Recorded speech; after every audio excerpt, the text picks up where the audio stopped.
Hi எல்லோருக்கும் வணக்கம். Bigg Boss season 8 Tamil. So இந்த வீடியோவில் நம்ம நேற்று இரவு நடந்த லைவ் ஸ்ட்ரீமிங்கில் என்ன நடந்துச்சு அப்படிங்கிறதை பற்றி டிஸ்கஸ் பண்ண போகிறோம். அது மட்டும் இல்லாமல் ஓட்டிங் அனாலிசிஸில் எவிக்ஷன் யாராக இருக்கும் அப்படின்றதுல ஒரு பிரேக்கிங்கான அப்டேட் கிடச்சிருக்கு. ஸோ டபுள் எவிக்ஷன் இருப்பதற்கு இந்த வாரம் ஹைலைட்டான ஒரு சான்ஸ் இருக்குது அப்படிங்கிறது பார்க்க முடியுது.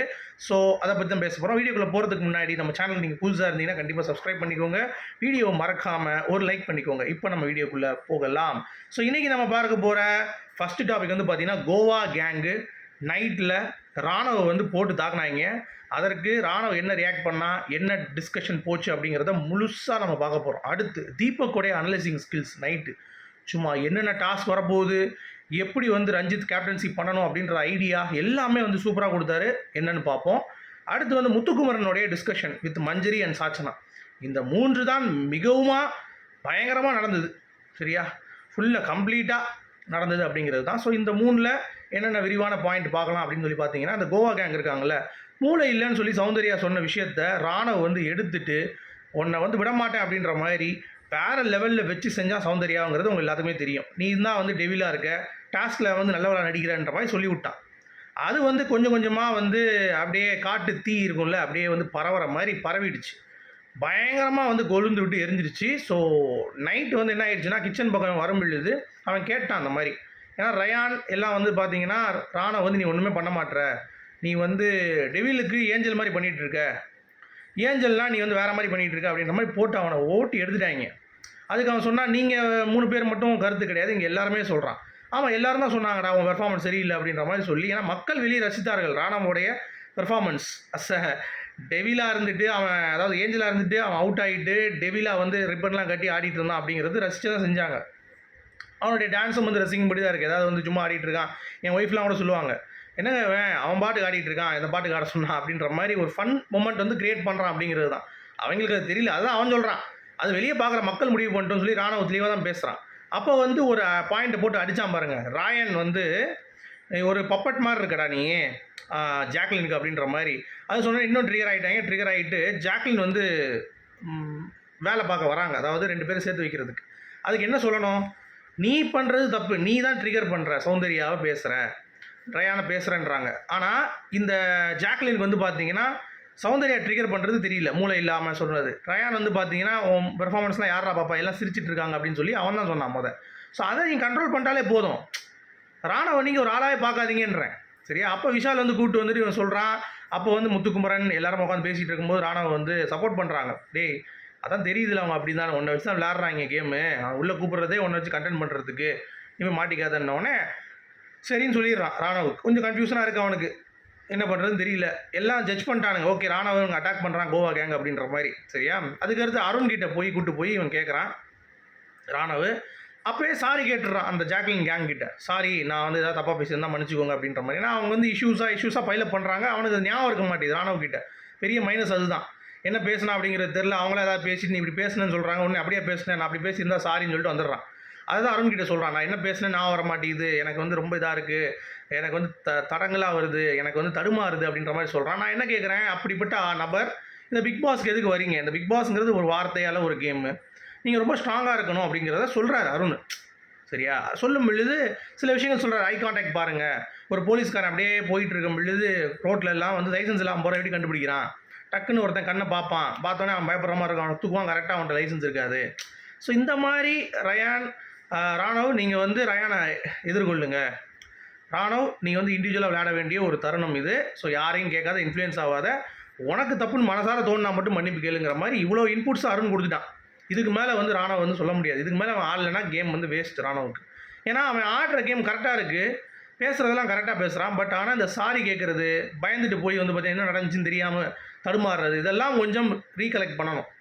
இந்த ராயன் சொன்னான்ல, ராணவ் வந்து வீக்கெண்டில் கண்டென்ட் பண்ணணுன்னா நீ வெள்ளிக்கிழமை கொஞ்சம் ப்ரிப்பேர் பண்ணி பேசுனா, அதுக்கேற்ற மாதிரி ப்ரிப்பேர் பண்ணிவிட்டு விஜய் சேதுபதி எபிசோடில் போனவர் நல்லா தான் பேசினான் ராணவ். ஸோ அந்த கான்ஃபிடன்ஸ் அவனுக்கு வந்து வரமாட்டேங்குது அப்படிங்கிறது தான் பாயிண்ட்டு. அது கூடிய விரைவில் வந்துருங்கிற மாதிரி தான் எனக்கு ஒரு ஃபீல் ஆகுது ராணவுக்கு பொறுத்த வரைக்கும். சரிங்களா, அந்த இடத்துல அவன் தடுமாறுறான். ஹோப் இந்த டிஸ்கஷன்ஸ்லாம் போன பிறகு அவனுக்கு வந்து ஒரு கிளாரிட்டி கிடைக்கும் அப்படிங்கிறத நான் நம்புகிறேன். இதுதான் நடந்துச்சு. அப்புறம் கோவா கேங் முடிவு பண்ணிடுறாங்க, சரி நீ தொட வேண்டாம் அவன் தான் ட்ரிகர் ஆகிறான் தெரியலன்னு சொல்லி ஜாக்லின் சொல்ல, சரி இனிமேல் நான் தொடமாட்டேன் மச்சான் அப்படின்னு சொல்கிறான். இப்படி தான் சொல்கிறேன், திடீர்னு போய் அவனை சண்டை இழுத்துட்டு வரேன்ற மாதிரி ஜாக்லின் சொல்ல, சரி நான் பார்த்துக்கிறேன் அப்படின்ற மாதிரி யோகா கேங் இனிமேல் வந்து ராணுவ தொட மாட்டாங்கன்னு சொல்லியிருக்காங்க. தெரியல தொடுவாங்களா இல்லையான்னு நம்ம ஒருத்தர் பார்க்கலாம். சரியா? ஆனால் ராணுவ பேசின பாயிண்ட் வந்து எனக்கு வந்து ஹைலைட்டாக தான் தெரிஞ்சிச்சு, கரெக்டாக தான் தெரிஞ்சிச்சு. இதில் எந்த ஒரு தப்பும் வந்து தெரியல. ஓகேங்களா? அடுத்து வந்து நைட் வந்து ரஞ்சித்தோடைய கேப்டன்சி பற்றி தீபக் வந்து பேசிகிட்டு இருக்காரு. என்ன பண்ண போகிறீங்க, டாஸ்க் இருந்தால் பரவாயில்ல, சல்லுன்னு ஓடிடும், டாஸ்க் இல்லைன்னு நீங்களாக வந்து நிறையா பண்ணணும், நிறைய விஷயங்கள் பண்ணணும்னு சொல்லிட்டு அவரை வேறு தூங்க போகிற மனுஷனை பிடிச்சி வச்சு உட்காந்து பேசிகிட்டு இருந்தார். அதுவும் வந்து கோர்ட் டாஸ்க் இருக்க போது நம்ம ஏற்கனவே சொல்லியிருந்தோம்ல, நம்ம ஒரு ஜட்ஜ் பண்ணியிருக்கோம் கோர்ட் டாஸ்க்கு. அதே அவரும் சொல்கிறார் கோர்ட் டாஸ்க் இருக்கும் இந்த டைமு, அதுக்கடுத்து செலிபிரிட்டி டாஸ்க் வரும் அப்படின்ற மாதிரி அழகாக சொல்லிட்டாரு. ஸோ ரஞ்சித் சாரை ப்ரிப்பேர் பண்ண வைக்கிறாங்க. ப்ளஸ் வந்து பார்த்தீங்கன்னா ராணுவ வந்து நீங்கள் பார்க்காமையே அப்படியே அவங்ககிட்ட பேசாமையே அப்படியே அவாய்ட் பண்ணிட்டாலே அவனுக்கு வந்து ஒரு மைலேஜ் கிடைக்காதுன்ற மாதிரி அழகாக சொன்னார். ராணுவம் அதே மாதிரியே விட்டுருணும், இவங்க போய் ராணுவம் அடித்தாங்களே சௌந்தர்யா அப்படின்ற மாதிரி கண்டென்ட்டுக்கு பண்ணுறாங்க இவங்க அப்படின்ற மாதிரி அழகாக வந்து பார்த்தீங்கன்னா கோர்த்து விட்றாரு. அது ஒரு அனலைசிங் நல்லா இருந்துச்சு. அப்புறம் வந்து நம்ம ரஞ்சித்துக்கிட்ட ஒரு அட்வைஸ் கொடுக்குறாரு. சாச்சனாவை நீங்கள் வேணால் அசிஸ்டண்ட்டாக போட்டுக்கோங்க, ஏன்னா அவள் தான் பிரச்சனை பண்ணணும்னு சொல்லி இது பண்ணுவாள், நீங்கள் அசிஸ்டண்ட்டாக போட்டிங்கன்னா எந்த பிரச்சனையும் வராது அப்படின்ற மாதிரி ரஞ்சித்துக்கு வந்து ஒரு ஐடியா கொடுக்குறாரு. ஸோ வேறு லெவல் தீபக்கா, என்ன வேறு லெவல் பண்ணுறீங்களே, உங்களுக்கு தான் வெளியே பிஆர் டீம் இல்லை, மக்கள் வந்து பார்த்தீங்கன்னா சப்போர்ட் வந்து ஹெவியாக உங்களை பேசுகிறதுக்கும் ஆள் இல்லை, என்ன பண்ணுறது, நம்ம ஹைலைட் பண்ணுறோம் பட் அது ரீச் ஆக மாட்டேது அப்படிங்கிறது. அடுத்து முத்துக்குமரன் அவர்களே டிஸ்கஷன். முத்துக்குமரன் எனக்கு ஒன்று பிடிக்காது என்னன்னா, இந்த மாதிரி பேசுறது மட்டும்தான். ஆக்சுவலாக மஞ்சரி அழகாக பாயிண்ட் அவுட் பண்ணாங்க, நீ டெவிலில் முத்துக்குமரன் மாதிரி தான்டா இருக்க, ஏஞ்சல்லையும் முத்துக்குமரன் மாதிரி தான் இருக்க, என்ன பேசினாலும் முத்துக்குமரன் தான் தெரிகிறானே தவிர அந்த கேரக்டர் நீ தெரிய மாட்டேன், ஒரு 3 வாரமாகவே நீ டிக்ளைனாக தான் இருக்கன்றதை போட்டு உடச்சிட்டாங்க மஞ்சரி. அது உண்மை. ஆக்சுவலாக முத்துக்குமரன் அவர்கள் ஓப்பனப் ஆக வேண்டும் அப்படிங்கிறது தான் பாயிண்ட். சரியா? பேச்சு திறமை மட்டும் எல்லாத்துக்கும் வேணும், பிக் பாஸ் பேச்சு திறமை எல்லாம் ஜெயிக்க முடியாது. பட் இருந்தாலும் அதையும் மீறி அவங்க வந்து இது பண்ணணும்னு சொன்ன உடனே எனக்கு புரியுது, நான் 2 ஆகணும்னு ஆசைப்பட்றேன், பட் இருந்தாலும் எனக்கு பயமாக இருக்குது அப்படின்றார். அவருடைய எய்ம் வந்து ஏதாவது நம்ம பேசிட்டோன்னா அது ஒர்க் அவுட் ஆகுமா இல்லையாங்கிற அந்த ஒரு பயம் இருக்குது. ஸோ அடித்து விளையாடுறது முத்துக்குமரன் கஷ்டம் தான் அப்படின்ற மாதிரி ஒரு ஃபீல் ஆகுது. ஏன்னா அவருடைய பேரை அவருக்கு எடுத்துக்க விரும்பலை. ஏன்னா அந்த தீபக் மாதிரி நான் ஆடிட்டு, ஏன்னா அவர் வாய்ஸ் வந்து ரொம்ப மென்மையான வாய்ஸ் முத்துக்குமரனுக்கு எவ்வளோ வராது, என்னண்ணே என்னண்ணே அப்படின்பா. மற்றபடி ஒரு கோவமோ ஒரு உச்சக்கட்ட கோவமோ அப்படிங்கிறது நம்ம தீபக்கிட்ட பார்த்துருக்கோம், முத்துக்குமரன்ட்ட பார்த்ததில்லை. அது நம்ம பார்த்துட்டாச்சும் ஒரு ஐடியா கிடைக்கும், அந்த ஒரு விஷயத்தை தடுமாறுற மாதிரி இருக்குது. சரிங்களா? அடுத்து ராணுவ வந்து இந்த வாரம் போயிடுவான்ற மாதிரி அனலைசிங் பண்ணுறாரு முத்துக்குமரன். அதுதான் கொஞ்சம் இடிக்குது. என்ன அப்படின்ட்டு, ஏன்னா உள்ளே இருக்கவங்க எதுவுமே தெரிய மாட்டேங்கிறது க்ளீனாக தெரியுது இதுலேருந்து. அப்புறம் அருணை ஓட்டிகிட்டு இருந்தாங்க, அருண் இந்த வட்டம் மாட்டுவேன். அதே மாதிரி சௌந்தர்யாவோட தெரியவே இல்லை, ஜாக்லின்கிட்ட சேர்ந்ததுலேருந்து ஃபுல்லாக வந்து காணாமல் போயிட்டா அப்படின்றத உண்மையாக சொன்னார், கரெக்டாக இருந்துச்சு. அப்புறம் மஞ்சரி அருணை பற்றி பேசும் பொழுது அவர் ஏன் இந்த மாதிரி என்கிட்ட ரொம்ப இதாக இருக்கார் அப்படின்னோடனே, அப்படி தான் விடு, அவனே புட்டு வந்து விலகும். அதே மாதிரி விஜய் சேதுபதி அண்ணன் கண்டிப்பாக கேட்கணும், இந்த மாதிரி வந்து விளையாட்டு அருண் இந்த மாதிரி கேட்கணும், நிறைய விஷயங்கள் வந்து மூக்கை கொடுத்துட்டு போய் சொல்லிகிட்டு இருக்கேன் அப்படின்ற அந்த விஷயமும், ப்ளஸ் இந்த விளையாட்டு அப்படிங்கிற இடத்துல ஆரம்பிக்காமல் வந்து ஓப்பி அடிக்கிறது அதெல்லாம் கேட்பாருன்றது மனசுக்குள்ளே இருக்குது அப்படின்ற மாதிரி சொல்லும் பொழுது மஞ்சரியும் ஆமாம் அப்படின்றாங்க. ஸோ இப்போது மேலே இதை பண்ணுறாங்க, எனக்கு வந்து 5,000 டஃப் கொடுத்துட்டு இருந்தானுங்க, இப்போ உனக்கு கொடுக்குறானுங்க அப்படின்ற மாதிரி மஞ்சரிக்கு எளிதில் புரிய வச்சார்.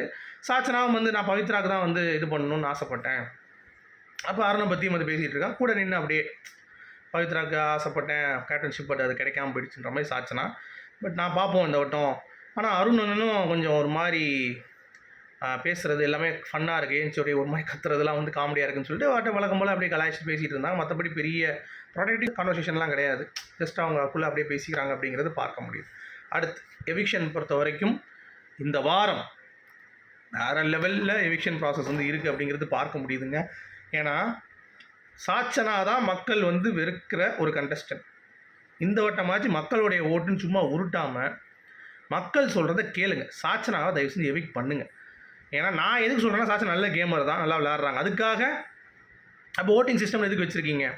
மக்களுக்கு பிடிக்கல, மெஜாரிட்டி ஆஃப் த மக்கள் ஓட்டு போடல அப்படிங்கிறப்ப கண்டிப்பாக அவங்கள தூக்க வேண்டிய கட்டாயம் விஜய் டிவிக்கு இருக்குது. அப்படிங்கிறதுனால சாச்சனாவையும் அதற்கு மேல் இருக்கக்கூடிய ஆனந்தியும் தயவு செஞ்சு எவிக்ட் பண்ணுங்கள் அப்படிங்கிறது என்னுடைய பாயிண்ட் ஆஃப் வியூ. ஸோ சர்ச்சிகா கூட ஓட்டு இருக்குது, விஷால் கூட காலர் கண்டென்ட் அந்த லூஸுக்கு அந்த மாதிரிலாம் இருக்கும். சரியா? அதனால் எனக்கு தெரிஞ்சு ஆனந்தி சாச்சனா வெளியேற்றுங்கள் அப்படிங்கிற மாதிரி எனக்கு ஒரு ஃபீல் ஆகுது. மிச்சம் எல்லாருமே எனக்கு வந்து ஓரளவு பொட்டன்ஷியல் பிளேயர் தான். மஞ்சரிலாம் வந்து தொட முடியாது, பவித்ரா நல்லா ஆடிட்டாங்க, ரஞ்சித்தும் நான் தவிர கேப்டன் ஆகிட்டார், அவரையும் தொட முடியாது. அப்புறம் சத்யாவும் வந்து வாய்ப்பே கிடையாது, அவன் எங்கேயோ ஓட்டு நிறையா இருக்குது. ஓகேவா?